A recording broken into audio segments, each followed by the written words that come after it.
What's up, YouTube? Yep, Watson Factory is finally back. We've been on a hiatus for about, 2-3 months? Sorry, things been going on. I ain't gonna lie to y'all. I post a lot on Instagram, so if y'all follow me on Instagram, y'all know everything that's been going on and all the fun we've been having at Watson Factory. I really don't be taking the time out to take my phone out or take a camera out and record for YouTube. Sorry, but my wife said, let's have another car conversation. I call it car talk. My wife calls it car conversation, but whatever. So this is Watson's Factory car conversation take 2. She has some questions that she want to ask me, I guess. You got it, babe. So we were talking, like, what could we possibly talk about? And I said, well, you know, college season's coming up. Students are completing their FAFSA. They're getting ready to,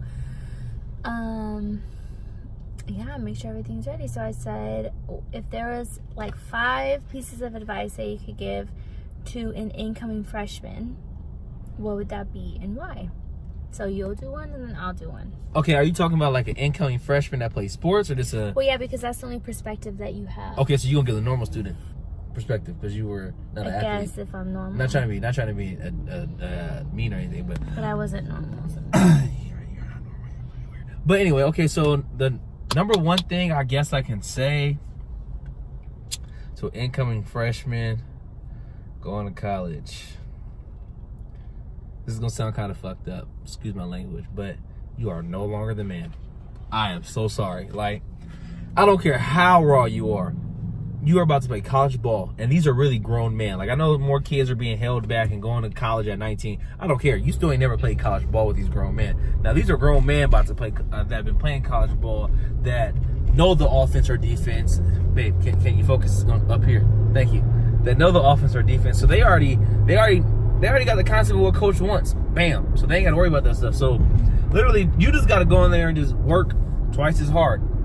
Playbook wise, weight room wise, mentally. Like, it's ridiculous how hard you got to work just to get to their level. And some people want to do it very quickly. You can do it. Don't get it wrong. You can do it, but don't go in there thinking that you the man. Your ego will get shot down real quick. So that's the first thing I'll say. You can say your little thing for. Okay. It sounds so bad. So for me, my approach is a little different because I was the first one in my family to actually leave to college. So I have a different perspective. I had a lot of family support, but I guess it was different because like nobody in my family knew what it was gonna be like. I didn't even know. Like, I didn't have an example to follow. What would it be? Obviously, you know, to like apply to as many scholarships as you can so that you're not in debt, and don't take out loans that you don't have to, just to have spending money. If you need to find a part-time job, and it's hard your freshman year because you are adjusting, and so many people get on academic probation because they're dealing with like being away from their family for the first time, and then being self-accountable, which a lot of people are. It's really hard to. Like, you don't have to go to class every day. That makes sense. Like, it's you're the one that's losing money, if that makes sense. Whereas in like high school, you kind of had your parent telling you like, come on, get up, it's time to go to school. So for me, definitely don't take out loans that you don't have to. I look back at it now, and I probably didn't have to take out any loans that I had, and it was just because, hear me out, my parents didn't have the money to like supplement me every month and to give me extra spending money. I didn't have a car my freshman year, so I needed to get around, and whether that was like catching rides or riding my bike. I didn't have a bike freshman year, so like walking place. I lived on campus, so it was different. What? Is that turn right here? No. Oh. There. Okay. So the extra money or the extra loans that were offered to me after my grants and my scholarships, I took them because in the event that I needed them. I ended up joining a sorority going through recruitment my freshman year, so a lot of that money went to that, which I'm okay with. But had someone told me this conversation, told me like, yo, don't take out loans that you don't have to, like only take out the loans that you absolutely have to, I would have definitely thought twice about it. That's my first advice. My number 2 advice, for all those that are on scholarship, like for sports, be smart with your money. Pay yourself first. What I mean by that is, don't get your first check and go out there and spend it on clothes and pay somebody else. Okay, baby, you're funny. Or spend on clothes, shoes, or like she said, get tatted. Be smart with your money, because you think like, oh man, I'm balling.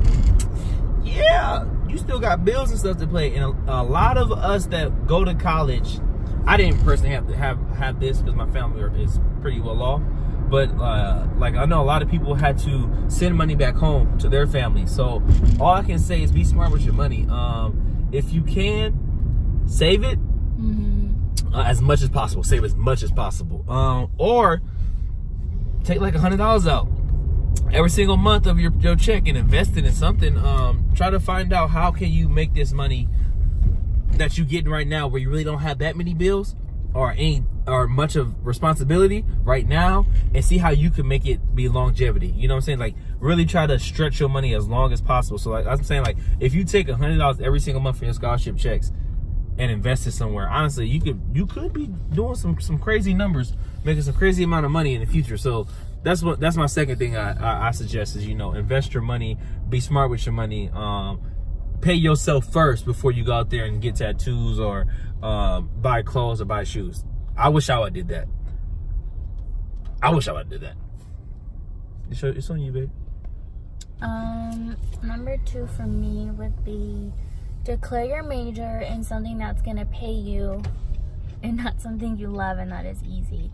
What I mean by that is communications, as if, for example, that was not my major, is an easy major, but truth is it's probably going to be hard for you to find a job where you're going to utilize your degree without going to get higher education. So I remember when I applied to Fresno State, I declared my major as psychology, and then I realized that there was probably going to be a lot of math classes, and math was not my forte at all. So I changed it, and I do utilize my degree now, but not as much as I thought I would in college. I majored in early child development, so I didn't want to be a preschool teacher. And realistically, like in California, being a preschool teacher, not that it's not rewarding, but unless you're going to be a credentialed teacher, which would have taken more time, like it's not very well paid. So luckily I found a job that does pay me because I do have my degree, but I don't utilize it like a preschool teacher would, if that makes sense. I utilize it in our personal lives with like our son and stuff like that. Number 3. Network. Network with as many people as possible. I'm talking about like from the star player on your sports team to the person that's a walk-on your sports team to the students that's in your class to the teachers. I mean, network to everybody that you can. Like, if you can't speak with boosters, I know they try to like frown upon it, but just sit there and just talk with them, see how they were able to get to where they are now. Like, speak with them. Like, the more you network with people and you actually stand out, they're like, man, I remember that woman, or I remember that man. Like, yeah, I can't wait till they graduate. I can give them a job, or I can help them out. I know somebody that is I don't know, say your major is criminology. I know somebody's an FBI background investigator, and you may want to join the FBI. Or I know somebody that has a Fortune 500 company, and you're majoring in accounting. I don't know. I'm just saying, but if you network, I promise you, and you network properly, it will make your time after college a lot easier if you do not go professional in the sport that you play. So yeah, network. What you got, babe? She over here Snapchatting and shit. I was taking a selfie. So now more than ever, I feel like the conversation of mental illness is a lot. It's so funny when people stir. It's more like common, whereas if you say that or someone says like I'm dealing with depression and anxiety, like, oh, it's gonna be like a conversation, a normal conversation. Whereas back before, I feel like even when we were freshmen in college, it wasn't something that was really normal. It was almost like people were embarrassed, which there's nothing to be embarrassed about. So definitely talk to your roommate, talk to your friends, and just like speak up and say, I'm dealing with these things, because the likeliness of them dealing with certain feelings is probably likely as well, if that makes sense. We're at the grocery store if you guys hear carts. I know for me, what helped me, I come from a family, so I'm already susceptible to depression because of my aunts and my grandmothers and my, in my family. So I'm already aware of that. So there was a period in time in college when I did experience depression, but that was because we had like a tremendous loss in my family. But I had a support system around me, and I kind of knew like, okay, well, I am dealing with with depression right now. I kind of need to get out of it. And then I remember like there would be times when you would have to wake me up, because I'd be just sleeping, and he'd be like, hey, you have to get up. And then one day I'm like, okay, like I have to get up. What we dealt with was horrible and it was really sad, but laying and sleeping and not eating and not showering is not going to do anything. All it is going to do is going to affect my relationships around me, my school, because I was a junior or a senior, I think.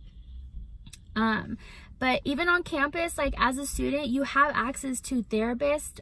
There's a lot of grad students who do have to complete a certain amount of hours, and they do them for free, and anyone can walk in and do them. I definitely took advantage of those. A lot of the like university health center locations have psychiatrists and psychologists there, so definitely take advantage of that. And it is hard being away from your family, especially if you're the first one, especially if you don't live nearby. I lived 4.5 hours away, so it wasn't just like, oh, I'm gonna go home for the weekend every weekend. So it definitely pushed me out of my comfort zone, which I'm really thankful for, because I had a lot of growing up to do. I met amazing people, amazing women. I had a lot of fun overall. College is the best time ever. I met the love of my life. I was in a sorority, so that really helped a lot. I made amazing friends.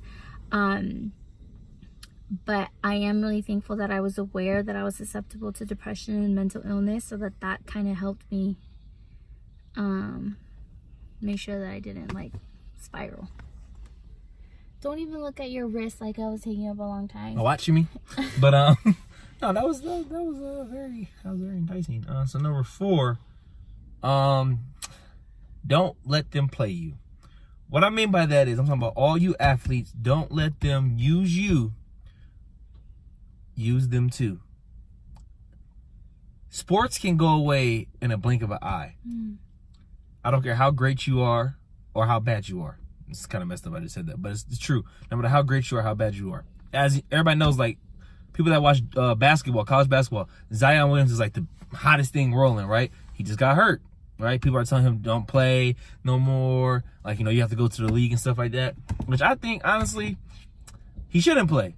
Why? He ain't making no money at Duke, but he can make millions when he goes to the NBA. So what I'm saying is, don't let them play you, play them. If you have a chance to get to the league and you get hurt, you need to sit out. Sorry, that's just how it is. And also, get your education. Like I said a few seconds ago, sports can get taken from you in a blink of an eye. After you get that degree, after you get that name on your paper where it says whatever school you went to, Saquon Thompson, that's the real person's name, dang it, I don't know, but Gregory Watson, Fresno State, they can never take that from me. I got my degree in criminology. They can never take that from me. So that's one thing. What? That guy, he was staring at us. I know, black dude. Yeah, what's up with you, dog? You want to go to Watson Factory? No, I'm playing. But that is very important. Like, get your degree. Don't let them play you. You got to play them too. They paying for you to go to school, right? You are a student athlete. You better emphasis on student. But wouldn't you say too, like, like you said, network, but kind of learn more about, like, explore your other opportunities? Because like you're more than whatever sports you play. Yeah. Trust me, because I'm telling y'all, the thing that nobody ever talks about is the transition from playing college sports to the real world. If you don't make it, you go through like a 2 to 5 year standstill or depression. It's a pretty high number too. Like, I should do more research on it, but I know a lot of people that went through a standstill. Just in your circle. Yeah, just in my circle from after graduating college. Like, some of them had trials for teams in the NFL. Some of them made it, some of them didn't. And after they didn't make it, they kept trying to make it back. It was just like, but student athlete LeBron James special that he produced on HBO. Remember that? Yeah, just like that, right? Yeah, basically. If y'all haven't seen that, y'all should go check that out. It's called Student Athlete by LeBron James. But it's very important that you realize, like, Yeah, you play football. Yeah, you play basketball. Yeah, you run track. But that's not who you are. That's not what you're going to be for the rest of your life. So you need to find your calling, your avenue. Because like I said, sports is going to go away. No matter how you want to slice it, you're not going to be able to play this sport forever. Period. So you need to find at an early age on, what are my other options? What else can I do? How can I market myself? Because they market you on the billboards. Now, let me figure out how I can market myself. Use the same image that they use to put you on that billboard to start your own business. I'm just throwing stuff out there to help you out. Like, cause I wish somebody would have I take that back. My mom did tell me all this stuff. I didn't listen. So honestly, y'all might not listen to me. Y'all probably think I'm crazy. I don't care. But my mom told me all this stuff. And years later, I sit down like, I wish I would have listened. In college, my wife told me to start YouTube. I didn't listen. So I waited years afterwards to start YouTube. But granted, time out. In his defense, it's hard because you you were representing Fresno State. So like you had to really censor yourself. Yeah, but I just needed to market myself. Market yourself properly. And that's very important, especially in today's age. Like everybody markets themselves, right? So just market yourself. Be smart with what you do.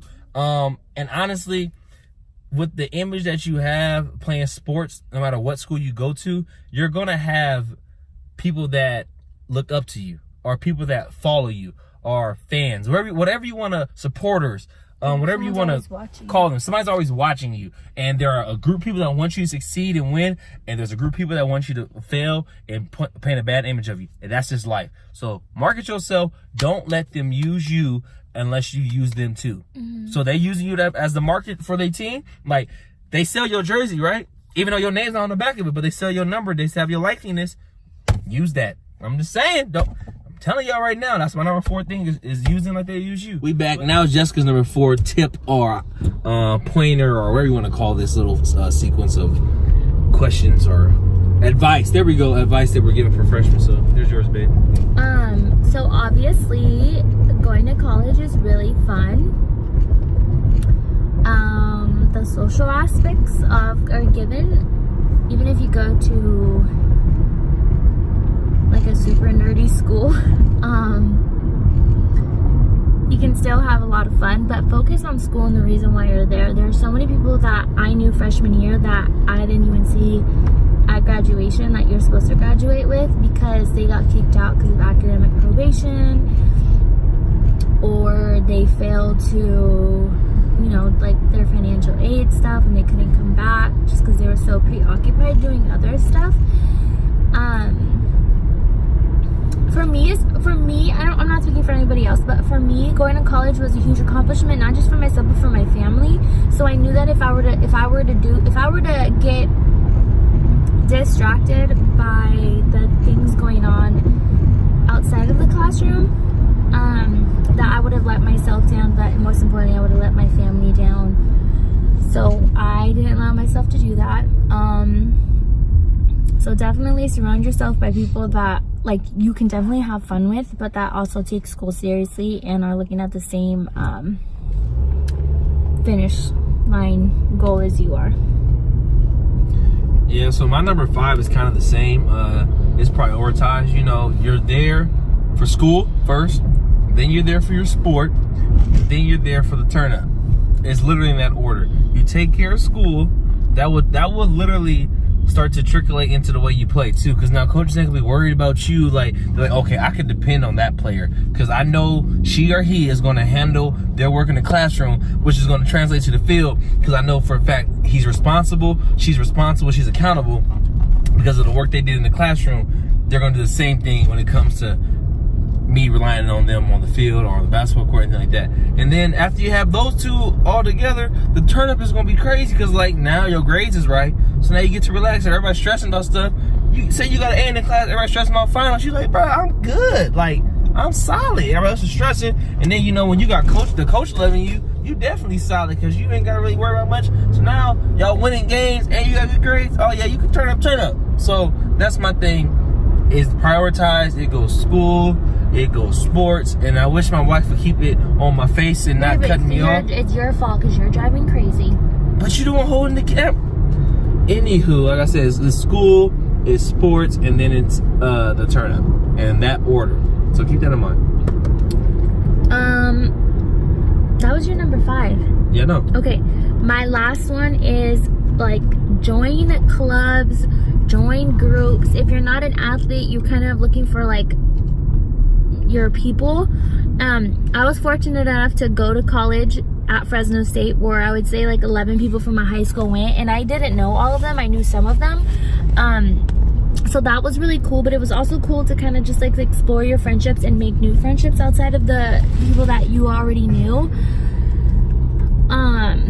I'm still friends with most of them, and honestly it was a really good experience because you experience something differently, but it's always like kind of like that piece of home. You're probably dealing with the same things. So like if you needed to catch a ride or you wanted to go home that weekend and you don't want to go by yourself, you always had that person. But I think what helped me a lot was, and not everyone can join a sorority, or if you go through recruitment, a lot of times women don't get bids. But if you are not an athlete, as I mentioned, join groups. Even if it's not a Greek organization, you can join groups on campuses that are like pertaining to your major, and that'll allow you to make friendships and network and meet people. And honestly, college is one of the best times ever. If not the majority of our bridal party, we're all our college friends, my sorority sisters, and then my other 3 were sisters. So my sisters. So it's a lot of fun, and these people are really for life. Greg is still really, really good friends with his roommates. Those are his homies. And they're Wow. family now. And we kind of see each other grow up, so it's kind of cool. And then anytime we go back, like we love to take little Greg back to Fresno. We've taken him back 2 times now. What does God do with Wait, tips? listen. So what I'm saying is that don't take your time in college for granted, because one, not everyone has the opportunity to go to college, and you're already like kind of not privileged, but it is a privilege to go to college. Doesn't matter how you get there, as long as you're there, especially if you're on scholarship. I mean, that's amazing. But it's awesome to take little Greg back, and I understand that our situation is rare just because, you know, we did go to college together and then we ended up getting married. Well, we had our son and then we got married. So it's neat to take him back and kind of like talk about, oh, mommy and daddy met here. And he doesn't fully understand it now, but as he gets older and he comprehends better, like when we take him back to football games and then we show him around campus, we show him at our old, like where I used to live and Greg used to live. So that's always fun. Yeah. And he loves it. Yeah, he loves Fresno State. But yeah, that's basically it. You know, I hope you guys take what we said, you know, and actually try to apply it for the athletes and the non-athletes. You know, you may not even listen to most of what we said, but hey, we're just here to give advice. So like, you know, like I said, don't forget to like, comment, and subscribe. We're gonna start posting more on YouTube. That means I gotta start videotaping more stuff and not just posting on Instagram. And follow me on Instagram at GregWatson_10. That's the number 10. And y'all can see all the stuff on my Instagram stories about G3, playing baseball, basketball, football, soccer, all that stuff. But I'm gonna start posting more on YouTube. And yeah, we're gonna get this ball rolling on YouTube.